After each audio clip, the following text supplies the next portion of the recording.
tell us about Sherwood Oaks. Sherwood Oaks is a film school. We've been going a long time, and we've changed forms and attitudes. And the most recent thing we've decided is so much of in film has to do with relationships. So we try to create an atmosphere where it's fairly easy to meet people. So instead of having one panel of 6-8 people and a crowd of 200 people, we have one panel that lasts 7 minutes for people to introduce themselves, and then this panel, 6 or 7 people go down among the audience, and they each sit at one table. So you have one guest at one table, and you have 9 writers and filmmakers. And this means it's a more intimate setting. So though there's no rules or regulations, no lectures, they're just discussing the art and business of filmmaking in a very informal way. And the purpose of this really is not just information, it's really to meet people. So this way it's not just about, can I give you my material, can you make my movie, will you finance my movie? It's like, can we work together?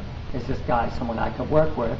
And maybe the filmmaker, the guest, maybe is thinking the same way. So that's what Sherwood Oaks is doing. It seems to be very effective. Can the writers pitch their stories to the people at the tables? It's tricky because the problem is, it's not exactly you can't, but the problem if somebody does and other people start doing it, then it just becomes everybody pitching their story. So if everybody did that, sat there and pitched their story, the whole session would be each person pitching their story. And I don't think that would be effective. I mean, pitching has its place. I don't particularly like it that much. I think it's based upon people's idea that somehow if I talk, people make my movie. And I don't think movies come about that quickly.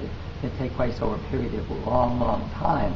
It's more about knowing the person, finding someone you want to work with, seeing if the person is smart, and just trying to get your material in that, shove it down that space till someone makes it. I think is thinking that doesn't make sense to me. Okay. It's not realistic, actually. Do you invite all different types of professionals to your workshops? Well, yes, but I try and focus on people I think are more open. In other words, I know the biggest names will be the best. So if you get people from Jerry Bruckheimer's office, and Scott Root and Joe Silver, that's going to be attractive. But I don't think that's that effective, because those companies, how high-profile companies, they get scripts from the biggest people, and they work with the biggest actors. So that may seem interesting to a new writer, but I think it's kind of a dead end. So I try and focus on people that are making smaller movies, have smaller companies. When I look at the book and I see 10 people working for the company, I tend not to want the company to come, because that means somehow somebody has to go through all these chains of people for anything to happen. The ideal situation for me is there's 2 or 3 people in this company and they're making very good, excellent, top movies. That's my ideal situation. Okay. Do you have one location where you hold your workshop? No, when it was available, Beverly Hills is always a good place because a lot of the agents, producers are there. So whenever I can do anything in Beverly Hills, I do, and I use the Crown Plaza. This event we chose the Beverly Garland because this is one of the places that we really wanted people to sleep here and be kind of like a living thing for about 3 days. And they gave us a really great rate of $139. So we have 10 or 50 people living here, staying here, and then we have all these people coming in for 3 days. It's kind of more of a campus feeling, which I kind of like. How long have you been doing this? It's so long I can't remember. Let's see, I think it's, I started in 71, started with occasional seminars, and then around 75 I started programs, and then I did that very much that way, where we had big crowds and famous people doing classes for us, Lucille Ball, Richard Dreyfuss, and George Carlin, people like that. And then, about 7 or 8 years ago, I reorganized into what we're doing now, but the usual small groups, going to studios, going to award shows, things like that, maybe once or twice a year, bigger groups. Any special format that you focus on your workshops? No, I just like somehow to always make it like you can meet the person. I just hate these things you go to, and there's 3 or 4 or 5 noted filmmakers, and there's an audience of 100 or 200, and it's over. Everyone rushes to the front, and they rush there with their business cards. and they try and give them a script. It's just too desperate and not realistic. So I like to avoid that. I like to make I see desperate is not the way to be in the film industry. So I try and create a situation where you could talk to anyone you want in our group. They're there, they're at a panel, they're at a table, they're afterwards, they're eating lunch with us.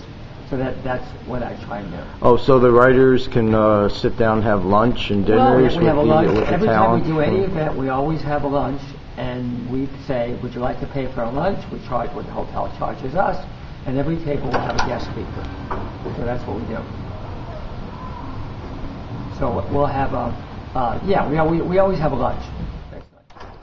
Who are some of the top name people that you've been at your workshops over the years? Why was that guest speakers or alumni? Guest speakers. Well, I mean, I could go on and on. I mean, award shows: Warren Beatty, James Cameron, Quentin Tarantino, Francis Ford Coppola. Oliver Stone. We've had the heads of every major studio. Okay, and some of your alumni over the past 25 we years? had a great group of alumni. James Cameron made the biggest movie of all time, started at Sherwood. Sylvester Stallone shot Rocky when he was a student in our place. Paul Haggis had just come off TV and was trying to have a film career, and he started with us. Nancy Myers, a very big women film director, started at Sherwood Oaks. Sid Field had never taught before, taught for us. Bob Mickey had never taught for us. Michael Hay started taught for us. Mac Groening, who created The Simpsons, began with Sherwood Oaks. Tom Selleck, I think he was acting then, but he began to take directing classes with us. Tom Schulman, who wrote I think he won the Academy Award for Dead Poets Society. Jerry Zucker started with us. Dean Devlin started with us when he was 14 years old. There's hundreds of people that started with us, and eventually became very successsul. Okay, what advice can you give a new writer coming into town? What I would say is, move to LA. Really important. After you move to LA, do whatever you have to become an intern. It makes all the difference in the world, because once you're an intern, even though you don't have an important position, you're inside the industry and outside. And once you become an intern, ask to read. Because once you start reading scripts and you realize how bad most things are, it's a whole new awareness. People who are trying to be writers have some odd, unrealistic fashion how they can be successful. They come to LA, they're going to get a major agent, they're going to go to a pitching event, they're going to sell the script, they're going to work with Spielberg. This is all nonsense. It doesn't work that way. The idea is it's a poker game and you want to get any level you can. Okay. Any last things that you can say to the audience about your program? No, just because you work hard, you put in effort, doesn't mean you're going to be successful.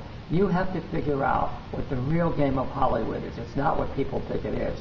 So as long as you're going to make the effort and energy, put money and time in this, you got to figure out what you really have to do, not what people think you're supposed to do. And what is the real game of Hollywood? The real game of Hollywood is all about relationships. It's not even about material. It's ridiculous. All the movies I've made, all the movies my brother's made, all the movies everyone I know, someone knows somebody else, and they go, oh yeah, I'll read that, I'll work with you, and it happens over and over and over again. Now eventually, if you get successful, and you get to be if you're a fantastic writer, the relationship with art is important. Very few people are fantastic writers, almost nobody. There's a small group of writers, Paul Schrader and Steve Zalian and William Goldman. People like that, there's 40, 50 writers, everyone else is not at that level. Okay, great. Thank you very much.